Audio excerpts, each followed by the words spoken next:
Welcome to this segment of Soul, Silence, and Sound. This is brought to you by BeSimply. Stars, trees, clouds, and the moon. They all have a meaning and they look just like you. Welcome to this segment of Soul, Silence, and Sound. This is a new moon offering and is falling in conjunction with Lunar New Year that is celebrated throughout China, South Korea, Vietnam, Singapore, Malaysia, Indonesia, what is known as Tibet. And through these countries, there are traditions unique to their culture and their communities.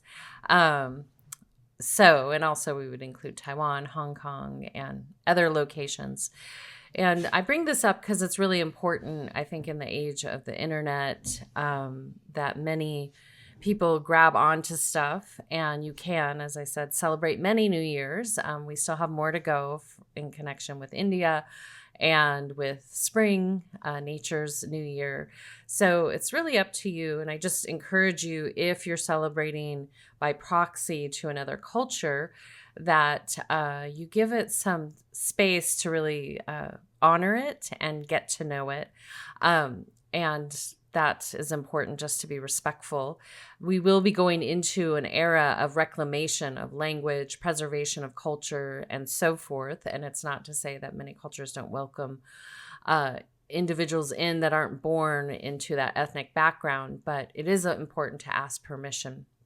And then there, as I mentioned, Tibet, which its country was taken away. However, La Sour is still celebrated. And for those of us, including myself, that practice Tibetan Buddhism, that's the invitation in. So the traditions are varied and they go on for several weeks and have particular nuances to them. Now, the interesting thing that I have been observing is that with this rise of preservation and reclamation of language and culture, that every single person on this planet has ethnic roots. And so I encourage you, this is a beautiful tipping point, to look into your destined human suit and your ethnicity and see if you could spend some time communing with that lineage. And it can be in conjunction if you have a faith-based practice. Those two can go together.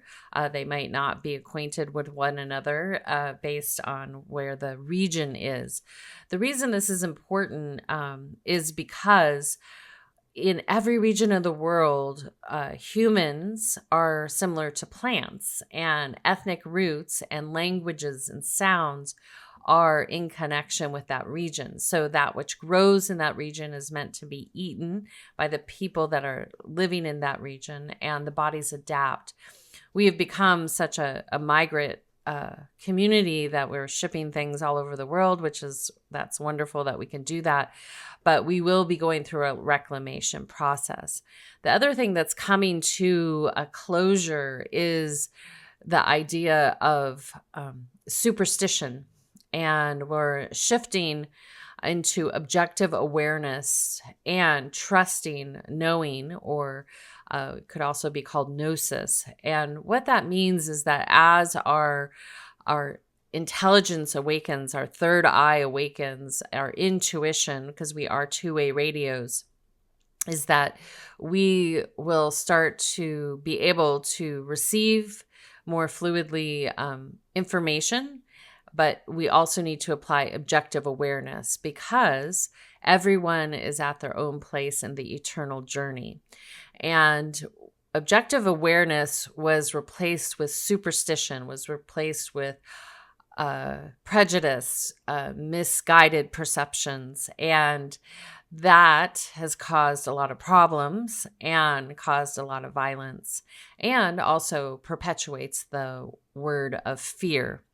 And so when we receive information, whether it's in the perceptual third dimension or it comes from the unseen to the physical world, we need to be objective. And so you can, it's like receiving a letter from someone and they're saying certain things, and you could take them as true. However, it's really the actions that confirm, or the manifestation that confirms that's true. And so the way that most of society has been controlled is based on superstition and manipulation of information. I'll call it information for sure. So as we go through this process and enter into this era of forward motion, knowing, and discernment, that objective awareness will be key. And it's beautiful that we're entering by one calendar or a couple calendars with the horse and fire, the element of fire. Horse in a native indigenous perspective represents all your directions, and you're at the center. And horses are so powerful because they will mirror your strengths and weaknesses, and whatever you show up front and center. If you're feeling nervous, they will become nervous with you. If you're afraid, they will become afraid with you. And this is part of how they teach, and this is also how they respond. No different than many animals in our natural system. And so as you go into this annual cycle, lunar annual cycle that will continue in celebrations per other cultures' traditions, just to think about that you are being welcomed to come center with self, and you're being welcomed in this lunar cycle, and I would say throughout this whole Lunar New Year, is to come into objective awareness and to learn what it means to trust knowing, aka gnosis, and how to check and balance that. Because most of society has put their trust in something that they have not tested and confirmed, and also really walked around it in 360 degrees. And sometimes when we're given a body of information, there could be the mandate that it's 100% believed or you're wrong. And the key there is to ask questions, inquiry and repose. And when we take time to inquire and analyze and walk around it and confirm, a different body of information will start to be revealed. And that is the era we're entering. And it's a bridge into mastery and higher gifts being refined in a way that's unique to each and every one of you. So what that really means in this most immediate moment is that I welcome all of you to bring in that objective awareness. If you sense something is off, not based on a belief, a blind belief that you adopted, or a superstition, if you sense it's off, then walk around it, ask questions. Fear and doubt rise to, one, create a pause for the person, place, or thing, and doubt rises to ask questions. Just because those are present doesn't mean that there's ultimately danger, but it is welcoming you to navigate the situation so that you're clear about it. And so as we continue into this year, it'll be really beautiful to see all the cultures around the world transform from superstition to objective awareness. And with that is so many beautiful things, because then you're able to work with the absolute. And the ultimate absolute is this beautiful energy that runs through each and every one of us. That is this tapestry that we weave into. And the purer our energy is when we weave our actions, the greater the yield is for the present moment and future moments. And then it mitigates having to be superstitious. And the reason there's superstition right now is because our society has been plagued with predatory beings and energies on humanity.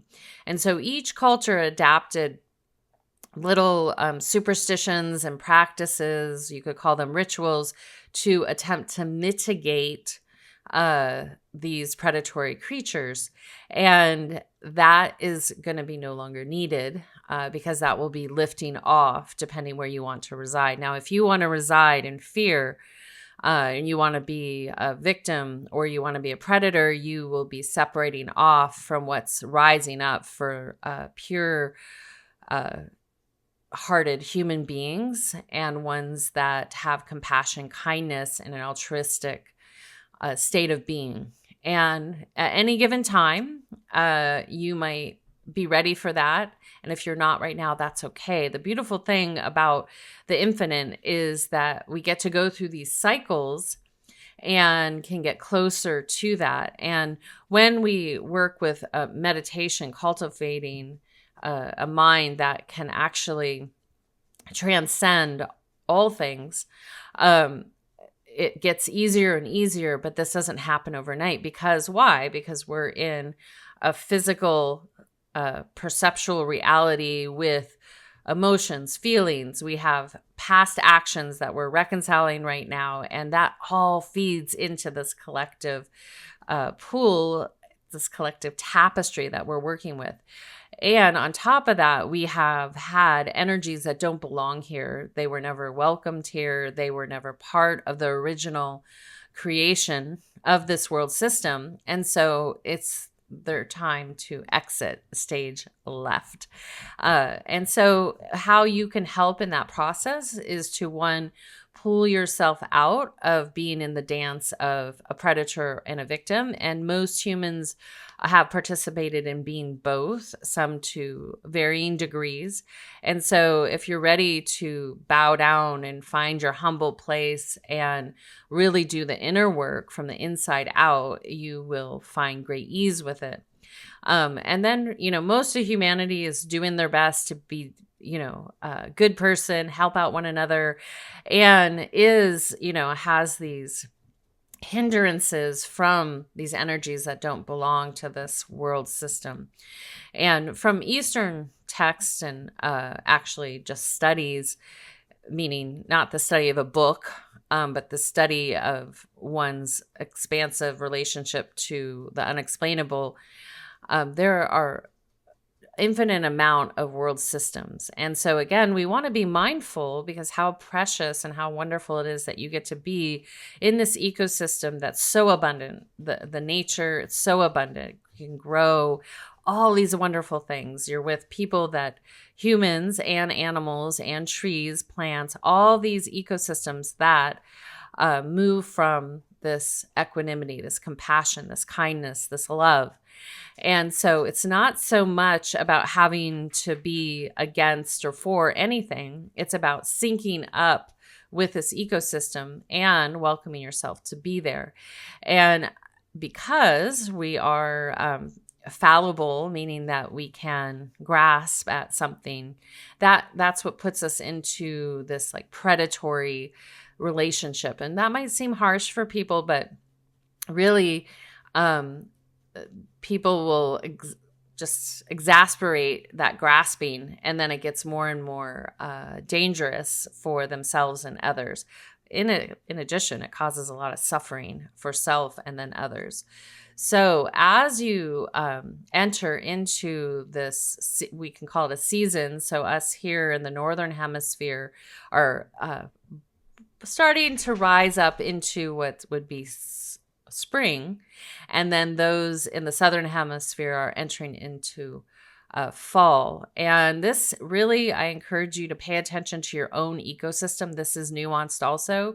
Just because this calendar that was superimposed on space, it does not mean that at this date exactly, or the next lunar cycle or the next one, that it's automatically spring or fall. You need to pay attention to your ecosystem so that you can help yourself stay in harmony. I know where I've been, it's been fall, spring, and a little winter all mashed together. And so to take that into account in how you balance yourself from day to day.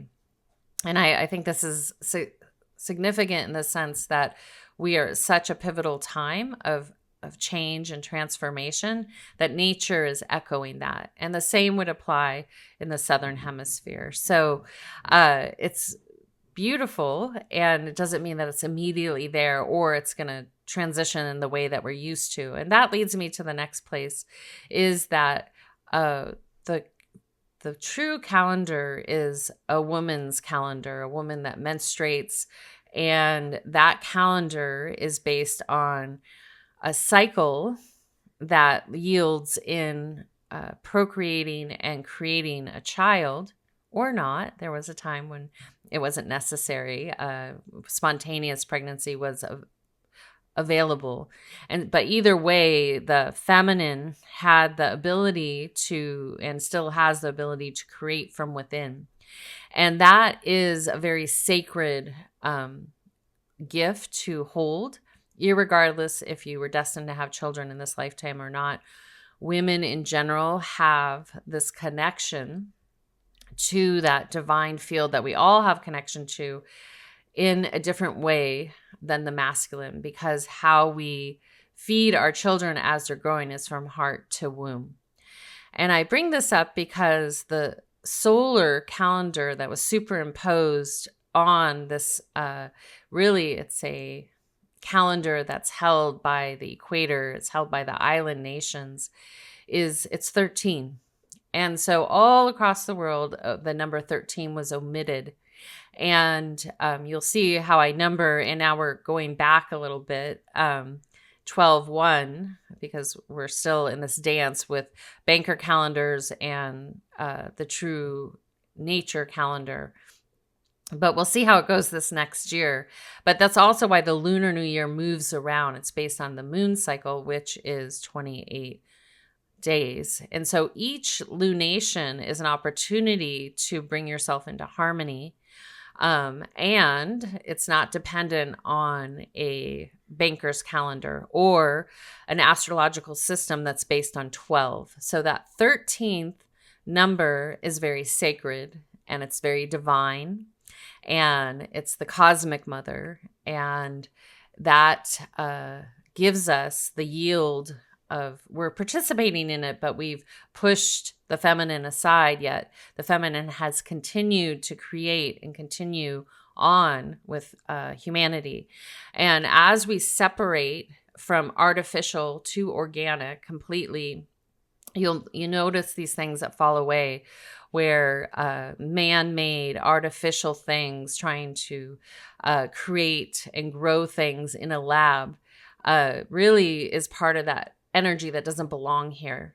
And to trust our destiny to conceive in a biological body is destiny. And that's part of that tapestry we are weaving together. And so again, what does the number 13 have? It's has a superstition around it. And that superstition is based on saying that the feminine is not as important as the masculine. And that's what we're balancing, the masculine and the feminine. And as women remember this and start to sync up with their cycles, this will help the masculine sync up with their cycles too.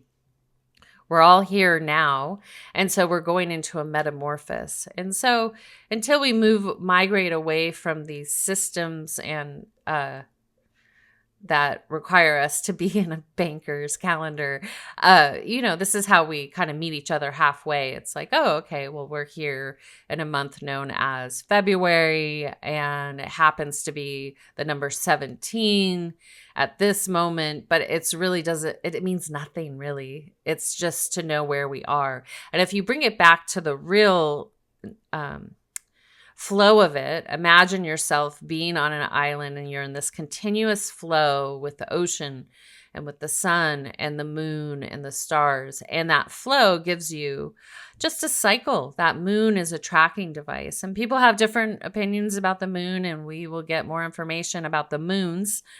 But it gives us a wayfinding device, similar to the stars, which people have opinions about those too. But right now, we're getting to know this. And that's where we bring it back to have objective awareness and say, okay, how can I move from each cycle to the next and keep building upon it while paying attention to the external conditions where I'm living, and retain objective awareness and trusting my knowing.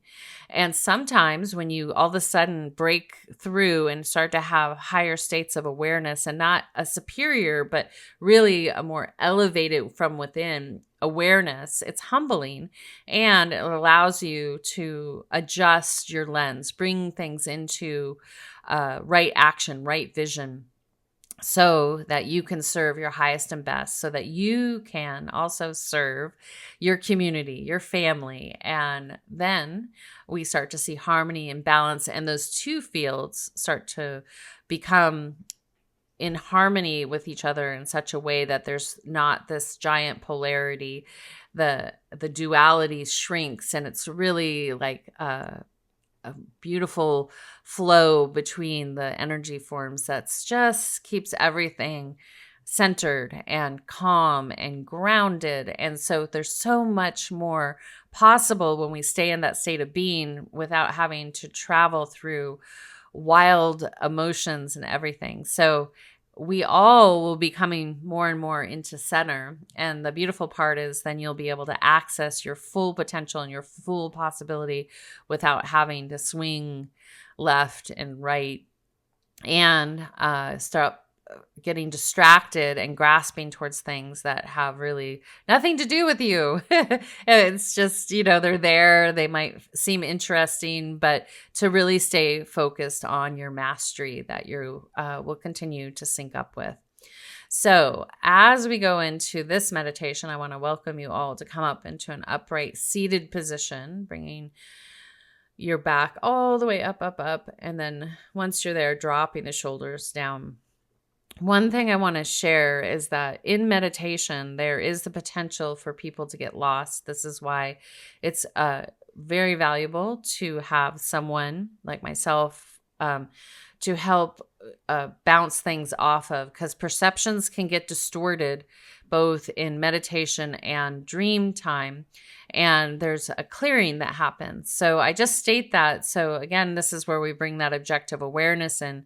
We have a perception, but we ground it, and then we see what comes of it rather than running off, like chasing it like a wild, feather that's floating through the sky. And then we're like, oh my gosh, I got lost. I have to come back.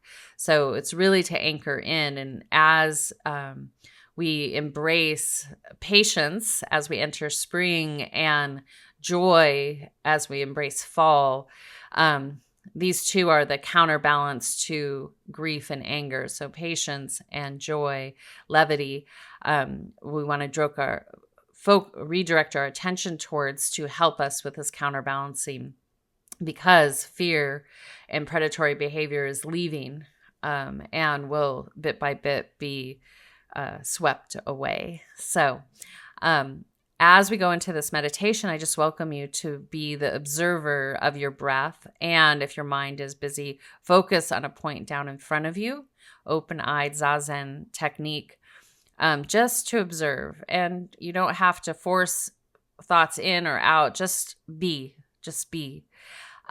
This is your time just to let everything unwind and to practice present moment awareness. So with that being said, take a nice gentle breath in and out.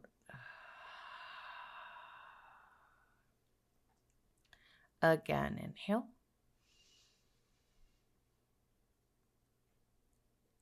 And exhale. Good. One more inhale. And exhale.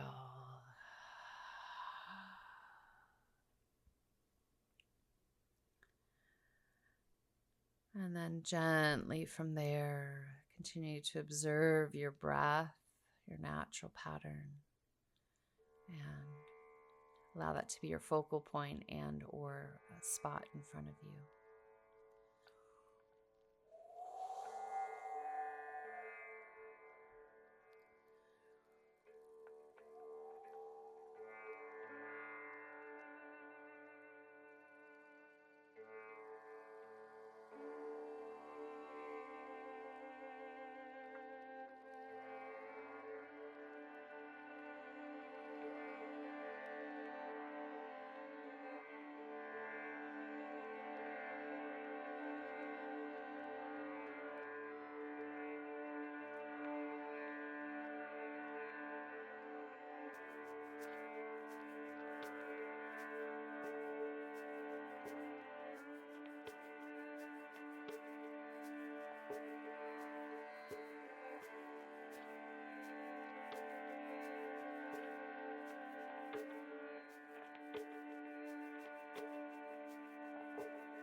And And gently from there, I welcome you to gently lean back and recline or move fully into Shavasana, a prone position on your back with your palms facing upward as we transition into receiving sound. As you settle in, just take a nice gentle breath into the heart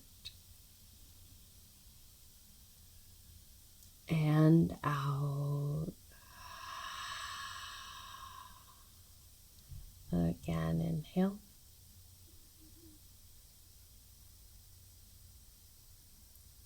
And exhale.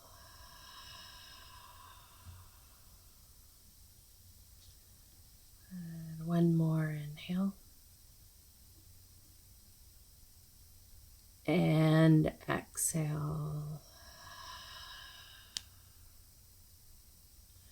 And then continue to follow your natural breathing pattern.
Taking a soft, gentle breath in and out of your heart center, gently breathing in and out. Again, inhale and exhale.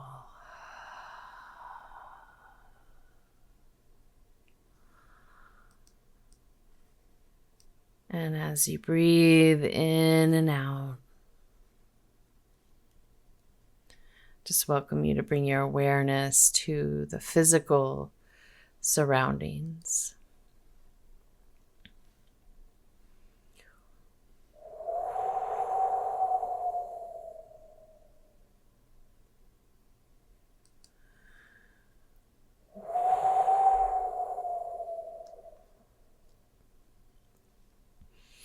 Taking another deep breath in and out. And one more inhale. And exhale.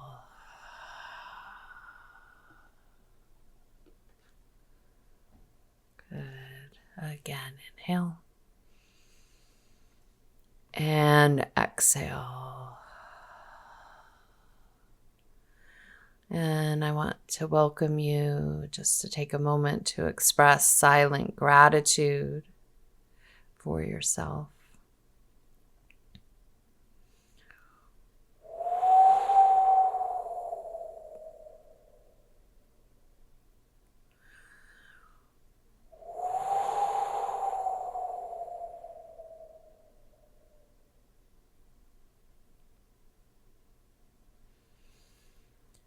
And as you listen to my speaking voice right now, I want to just to gently remind you that this process we all are in individually and collectively, it is a process. And so while we want it to all be, maybe close our eyes and blink them open and have it be different, sometimes that happens, but that's oftentimes because one doesn't realize all the paths that took to get to that spontaneous moment. And unbeknownst to them, it was a process unfolding until they look back and recapitulate where they've been. And so while people will meet annual cycles with great enthusiasm, wanting things to be suddenly different, we are in an agricultural world system, and nature gives you a good sense of the pace of things, how long it takes to grow crops, when the fields and the land needs to rest, the process that it takes for even a tree that sheds its leaves to deciduous tree to regenerate its leaves, all those things. Some are faster, some are slower, all that kind of stuff. So I just welcome you to go gently into this phase, and to know that to sharpen your knowing, that key phrase of objective awareness will help you, and that objective awareness from within. As a society, we are really quick to judge, and it really right now is about protecting and having objective awareness. Judgment's not going to really serve right now, but objective awareness that might lead to certain processes, and then in the moment protection as needed. And bit by bit, while these energies that have perpetrated our world system with fear and predatory behavior peel away, I just welcome you just to really lean into what you are ready to build and leave as a legacy for your ancestors to come. This is a one-by-one activity that feeds into our universal tapestry, and that tapestry will get stronger and stronger as we step out of this dance. And each one of you are in different conditions and situations, but I want to remind you, one, that you matter, and you have the strength and a community around you that's ready to be in the age of creation and mastery and being held by the Cosmic Mother. I want to thank you all for being here in this moment. I want to thank Random Rab, Dante Marino, and Kadri Scott for contributing in your own way. We'll be having some fun in this next lunar year. I'm excited about. It'll be revealed in the next lunation. And we're going to exit out. Please stay a little bit longer. Maybe you want to write down in your journal as you listen to a little Kadri Scott. And if inspired, support the arts in all forms. Everything we do is a creative expression. And may we all do it with discernment, integrity, and deep knowing. Until next time, this is Suzanne signing out with full heart, a soft gaze, a deep bow, and a namaste. Be simply.